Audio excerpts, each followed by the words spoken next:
The Interstellar Defense Coalition had a problem, and that problem wore the label soft species like a badge of shame across 40% of its enlisted personnel.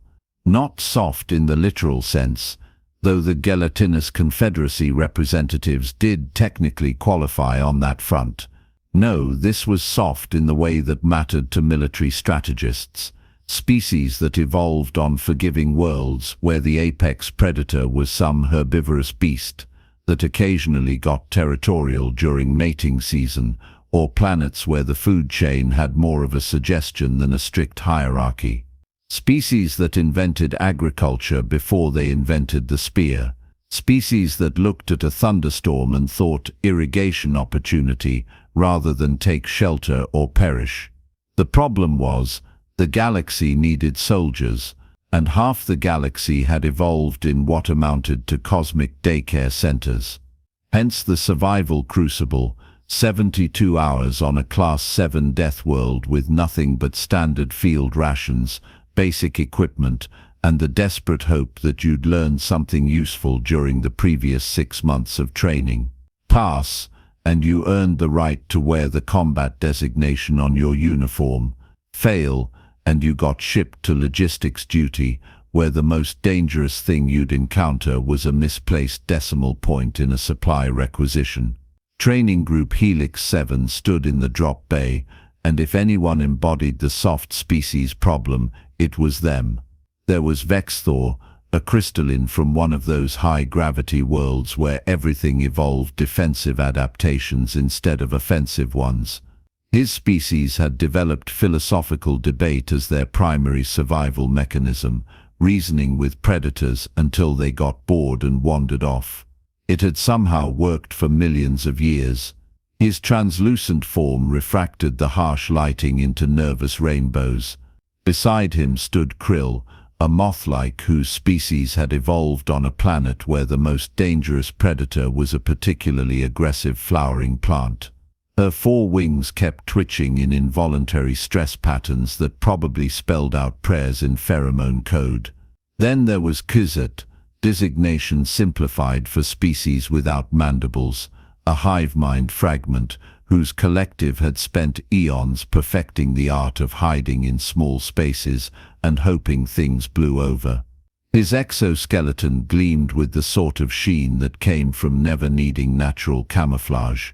And finally, the human, Marcus Webb, who was checking his bootlaces for the 3rd time with the kind of focused intensity that suggested he was actually looking forward to this. The deployment officer, a grizzled Saurian who'd seen more combat drops than hot meals, ran through the briefing with the enthusiasm of someone reading a grocery list. Planet designation Crix 7, oxygen, nitrogen atmosphere, compatible with all species present. Dense jungle terrain. Daytime temperatures averaging 32 degrees standard. Nighttime temperatures dropping to 15 degrees standard. Predator count? Vexthor asked, his voice resonating like wind chimes in a hurricane. The officer's reptilian face did something that might have been a smile. Yes, what? Yes, there are predators. Lots of them. Class 7 death world, remember? The apex predator is the Crixian Ripper, 3 meters tall, 6 limbs, each tipped with monofilament claws that can punch through standard armor plating. Hunts in packs of 3 to 5. Excellent night vision. Exceptional sense of smell. Territorial and aggressive. Krill's wings went completely still, which in her species indicated either deep meditation or the onset of cardiac arrest. But here's the fun part, the officer continued, and his smile definitely qualified as sadistic now. The Rippers aren't even the worst thing down there. Watch out for the spine crawlers, the acid spitters, and whatever you do, don't touch anything that glows.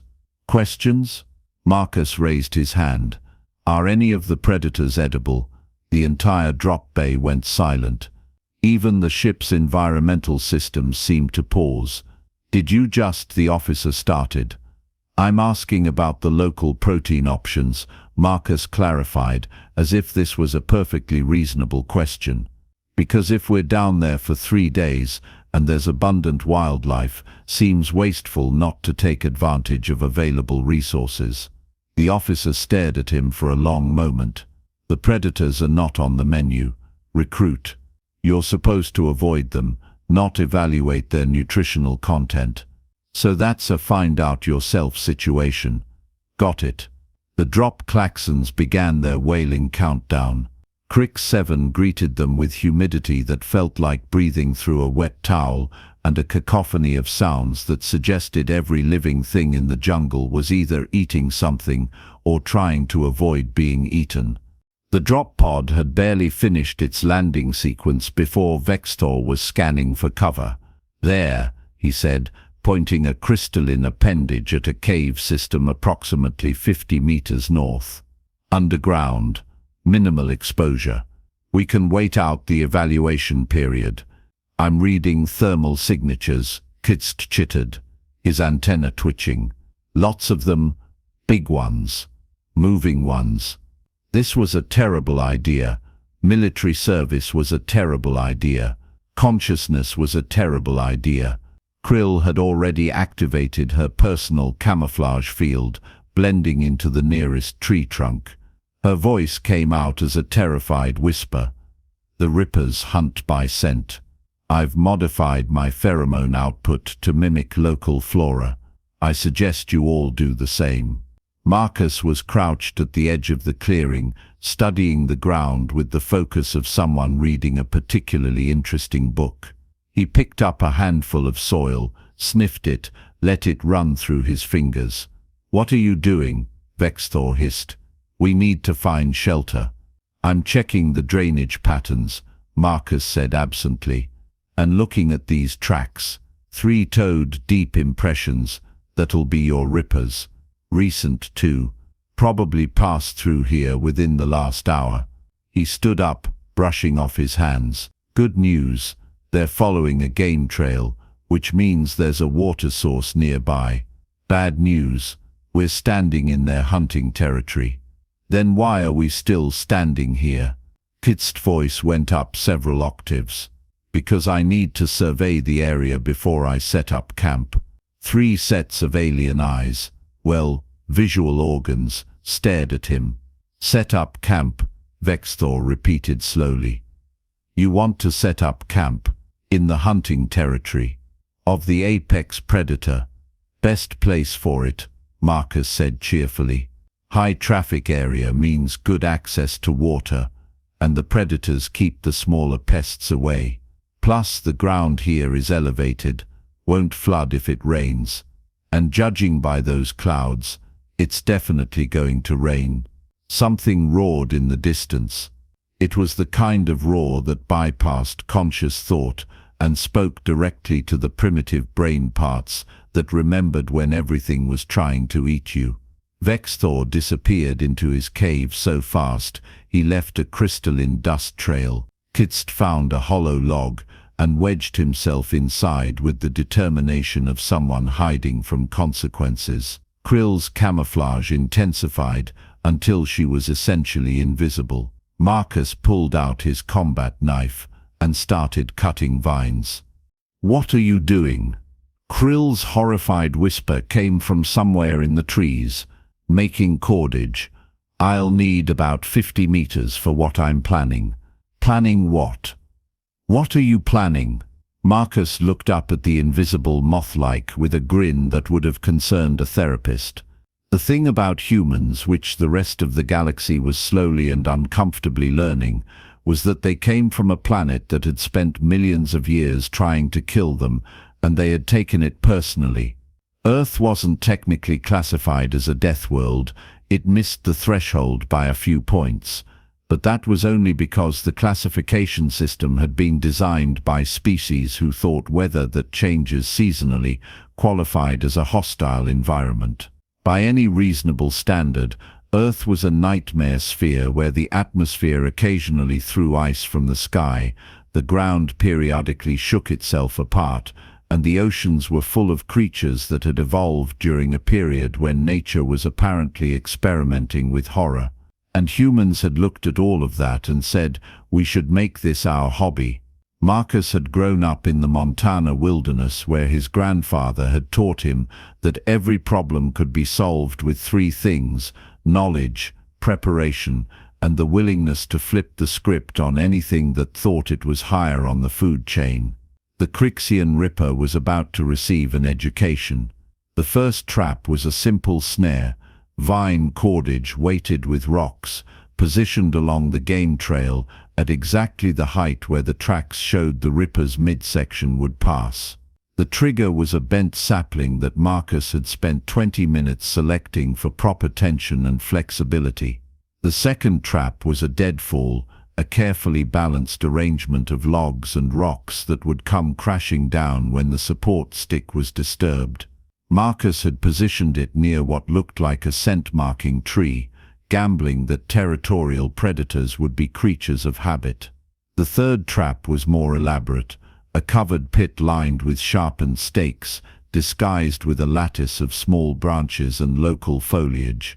He'd positioned it at the narrow point where the game trail passed between two large trees, the natural choke point that any hunting predator would funnel through.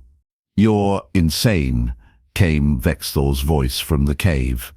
He'd been watching the entire process with the horrified fascination of someone watching a traffic accident. "You're literally setting traps for the apex predator. That's not survival strategy, that's suicide with extra steps."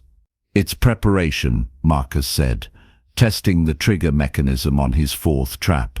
"If you're going to be somewhere dangerous, you either control the environment or it controls you. I prefer the former. But what if you make them angry? Then they'll come at me in a predictable pattern, right into my trap line. See, that's the thing about predators. They're used to being the scary thing.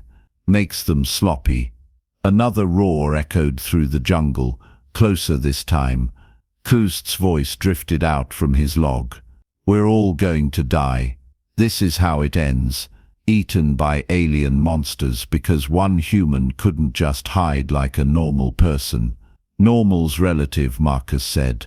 He was building a fire pit now, arranging stones in a circle with the precision of someone who'd done this 1,000 times.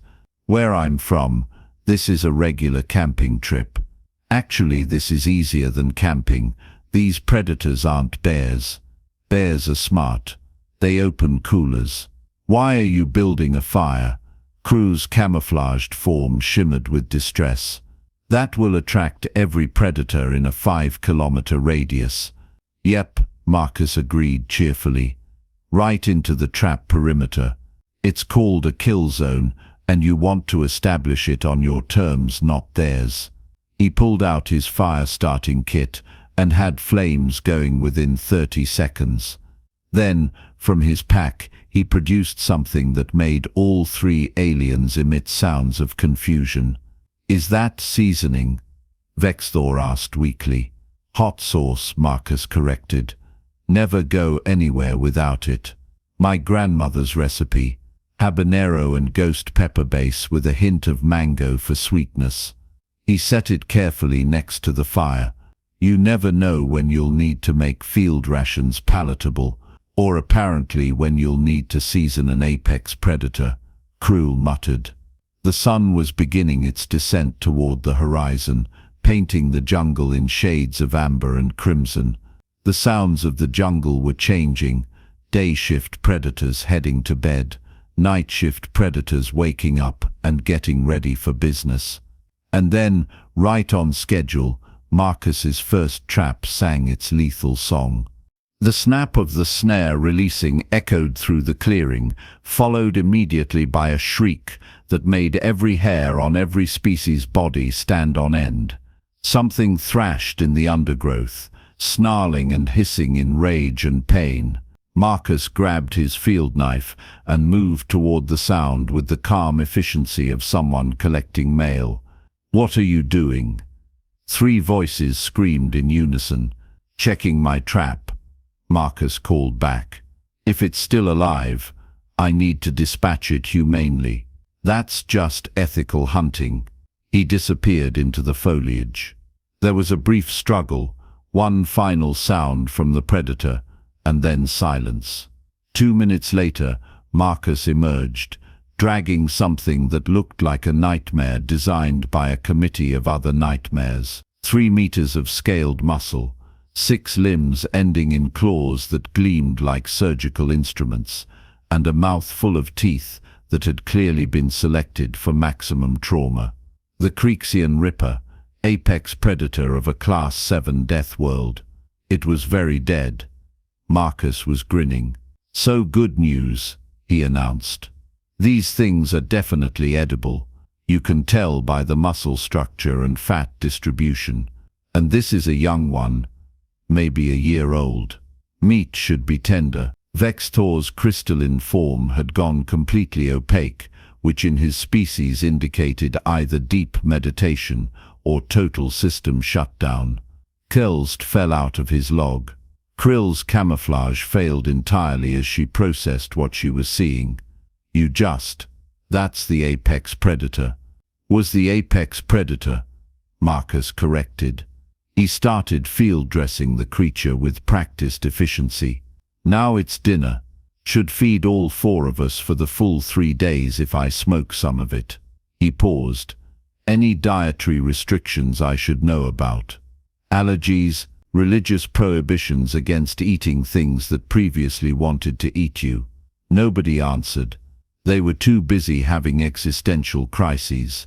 By full nightfall, Marcus had a proper campfire going with 3 large portions of Ripper meat rotating on a makeshift spit.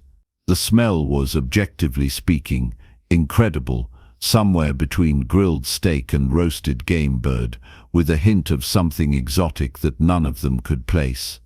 He'd also checked his other traps.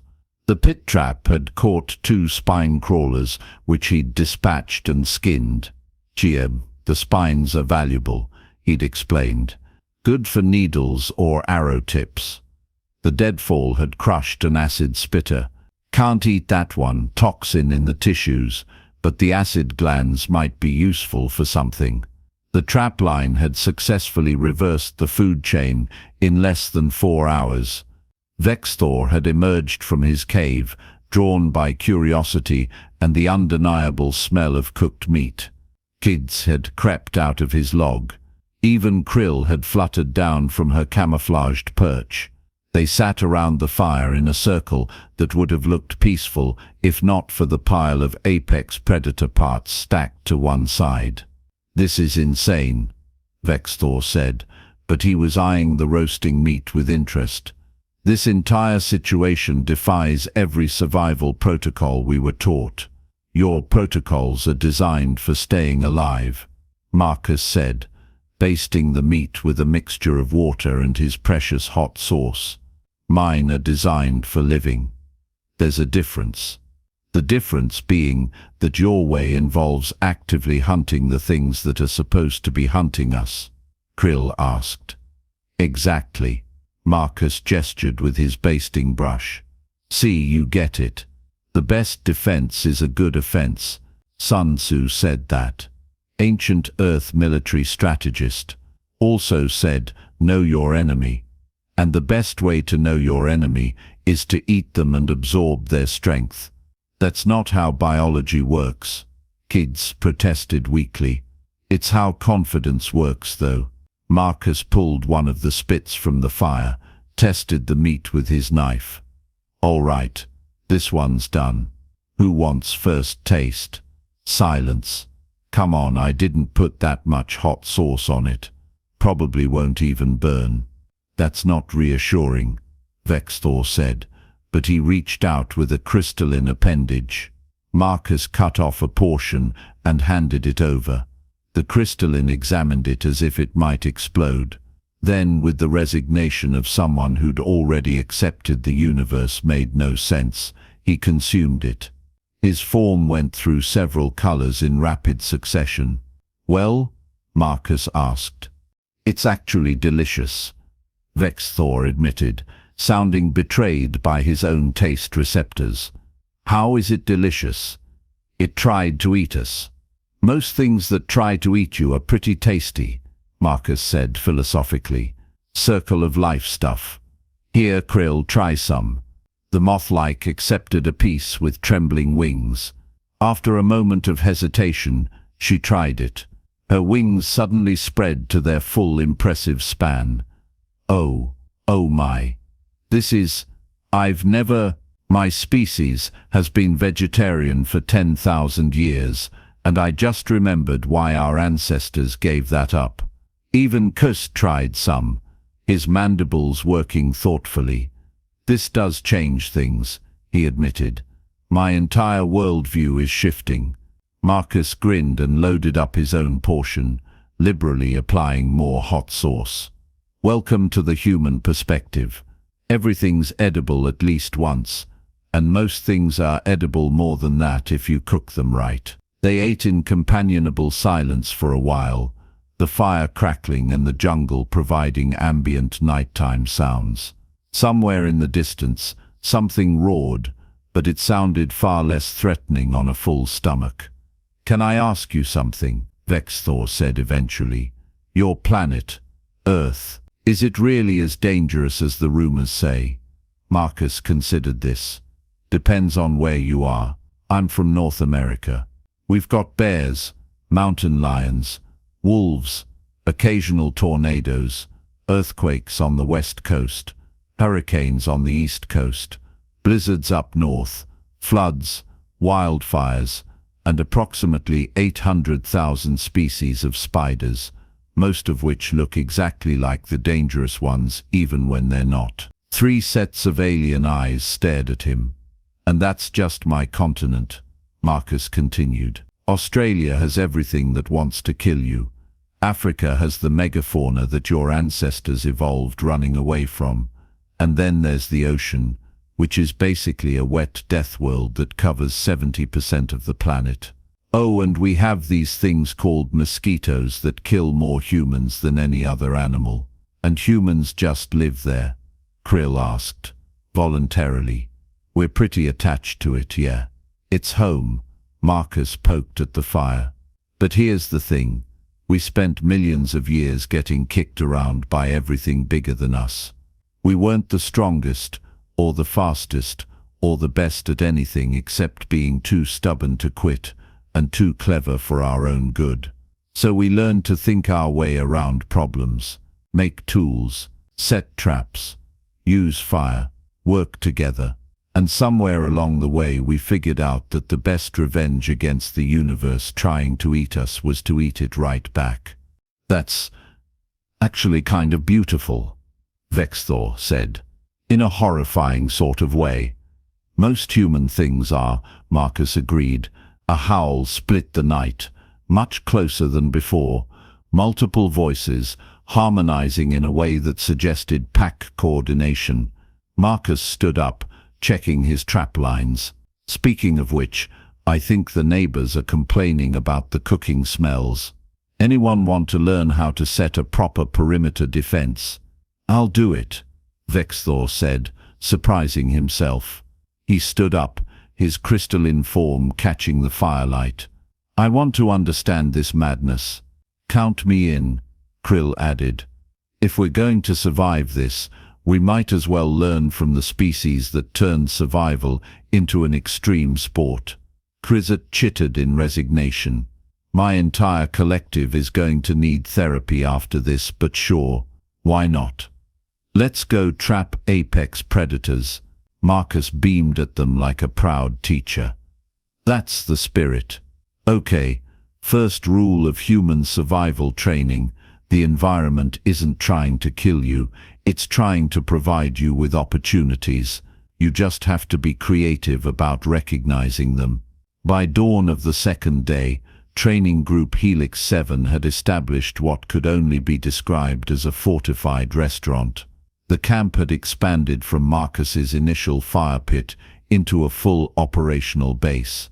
There were 3 more fire pits for smoking meat, a drying rack for the pelts.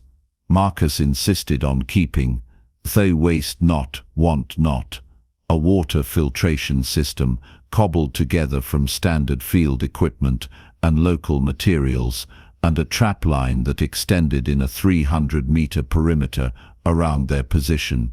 The overnight catch had been impressive: 2 more rippers, 4 spine crawlers, and something Marcus had dubbed a murder chicken because it looked like poultry designed by someone who'd only heard birds described through screams. Vexthor had discovered he had a talent for trap placement, using his crystalline vision to analyze terrain features in spectrums the others couldn't perceive. Krill's aerial perspective let her scout patrol patterns from above, and Krizet, despite his protests, turned out to be excellent at calculating structural stress points for deadfall traps. They were, against all odds and training protocols, thriving. "Orbital Command is hailing us," Krill announced, checking her communicator. "They're doing the routine check-in." Marcus wiped his hands on his pants. "Want to tell them, or should I?" "I'll handle it," Vexthor said. He activated his own comm unit. "Training Group Helix 7 reporting. All members accounted for and in good health. Status on Predator encounters?" the orbital officer asked. Vexthor looked at the pile of pelts and the smoking racks laden with meat. "Multiple encounters. Situation under control." "Under control? How many predators have you evaded?" "We haven't evaded any," Vexthor said honestly. "We've trapped 17, eaten 3, and are currently smoking the rest for later consumption." Silence from orbit. "Say again." "The human taught us to set traps," Krill chimed in, helpfully.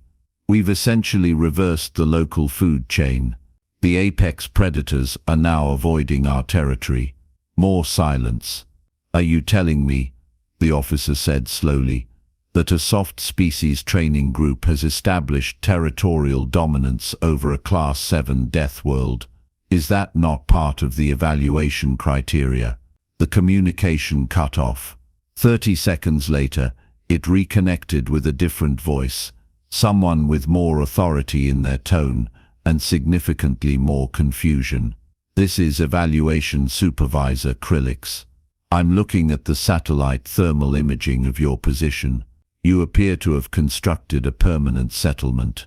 "Semi-permanent," Marcus corrected. "We're only here for 3 days. Though if you want to extend that, I've identified several other areas that would make excellent base camp locations." "That won't be necessary. I'm also seeing readings that suggest you've been using fire continuously for over 18 hours. Smoking meat takes time," Marcus explained. "Low and slow, that's the key. Though the local wood gives it an interesting flavor profile. Kind of hickory-ish, but with these notes of, and there are approximately 20 deceased predators in and around your position." 23, Vexthor corrected. 3 more traps triggered this morning. We haven't collected them yet." Another long silence. "We're going to have to recalibrate the evaluation metrics," Supervisor Krellix said finally. "This has never happened before. Soft species don't establish dominance.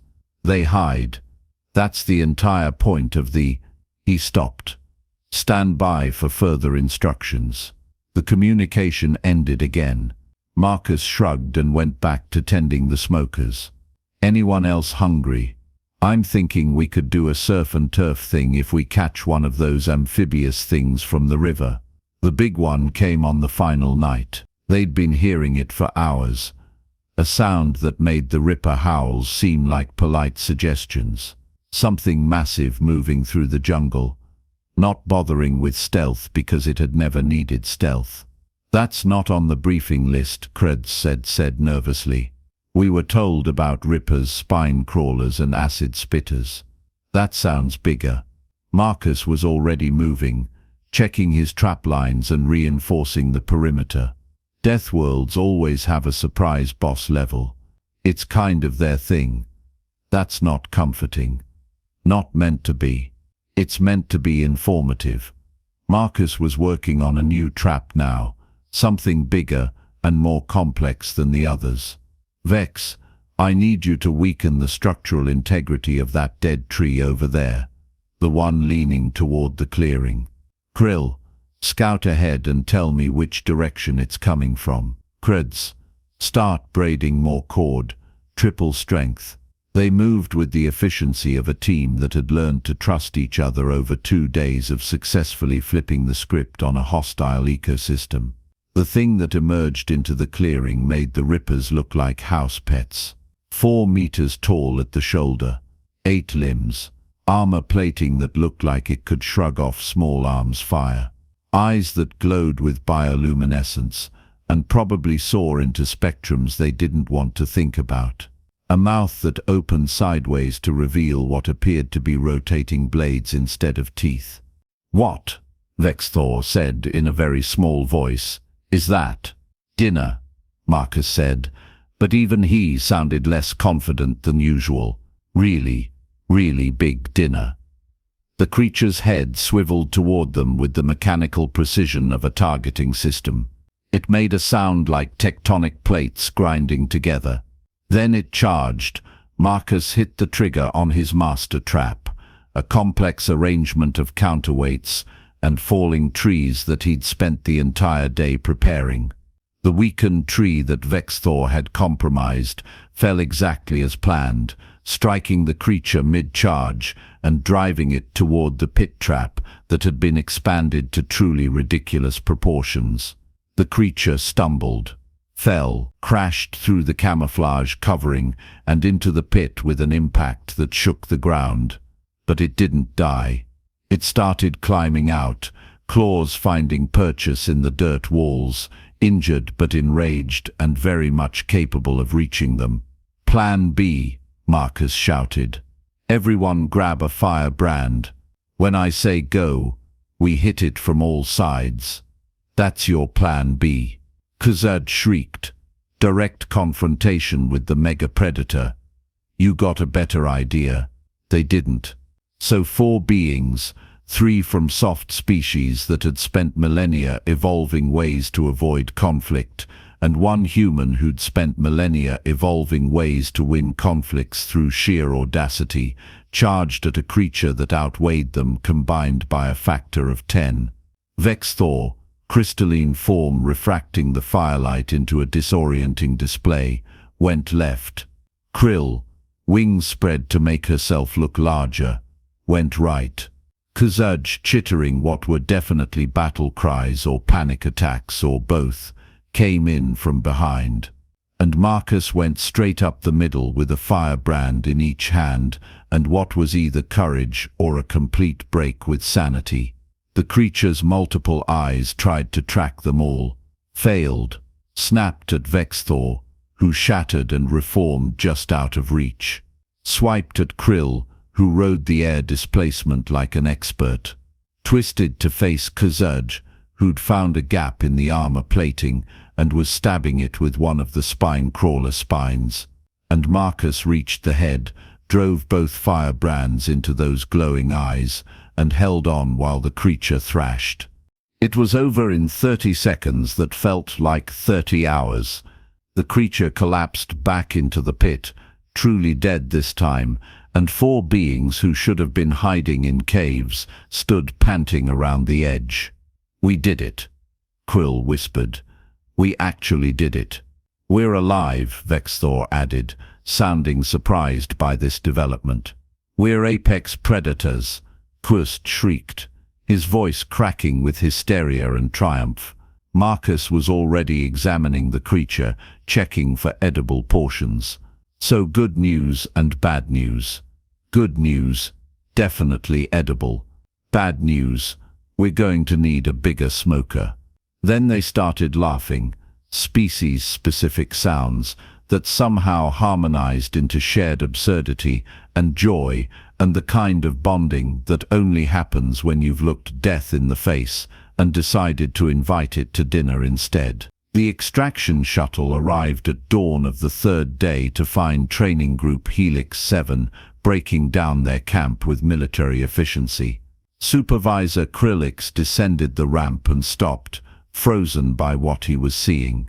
There were drying racks, smoking stations, a tanning area where pelts were being treated, a complete field butchery operation, and 4 beings who looked less like soft species recruits and more like they'd just completed a wilderness expedition catalog photo shoot. "What?" he said, in the tone of someone whose entire worldview was collapsing, "happened here." "Successful completion of survival training," Vexthor reported crisply. "All objectives met. All team members healthy. Sufficient supplies gathered for an additional week if needed." "That's..." Helix looked at the pile of preserved meat and materials. "That's not how this evaluation works." "With respect, sir," Krill said, "I believe it is now." Marcus was the last to board, carrying a pack laden with smoked meat and trophies. He paused at the ramp, looking back at the jungle that had tried to kill them and ended up feeding them instead.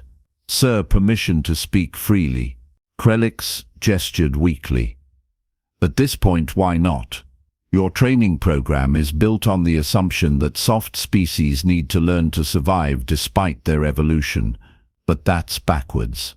Soft species got soft because we got smart enough to make the environment work for us instead of against us. You're not training us wrong, you're just training us for the wrong endpoint." "And what endpoint should we be training for?"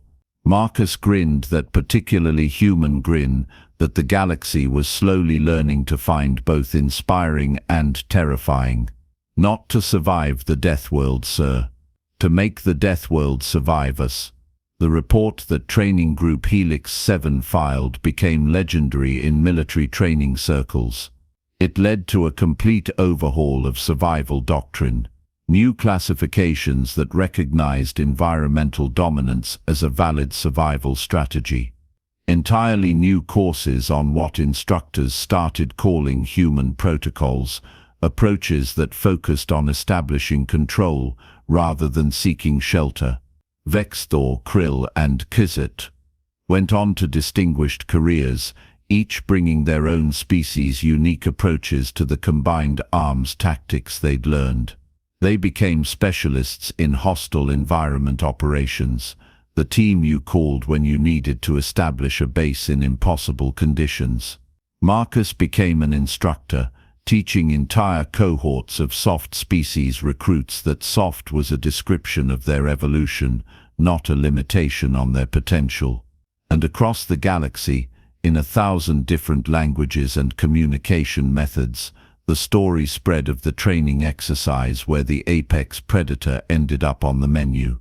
The Interstellar Defense Coalition still had a soft species problem, but these days they were starting to think that was everyone else's problem instead. After all, you don't need to be the toughest species in the galaxy when you're the one who figured out how to make toughness irrelevant. You just need to be the species that looks at a death world and thinks, "I wonder what that tastes like." Human. From humanity. From the third planet of an average star where soft species learned to set traps, make fire, and reverse food chains. Where the only thing more dangerous than the ecosystem was the species that had decided extinction was for other people. The galaxy was still adjusting to that reality. And somewhere on a training world, a new group of recruits was being dropped into hostile territory, armed with field rations and a new piece of equipment that had been added to standard issue. Hot sauce. Just in case. Human approved.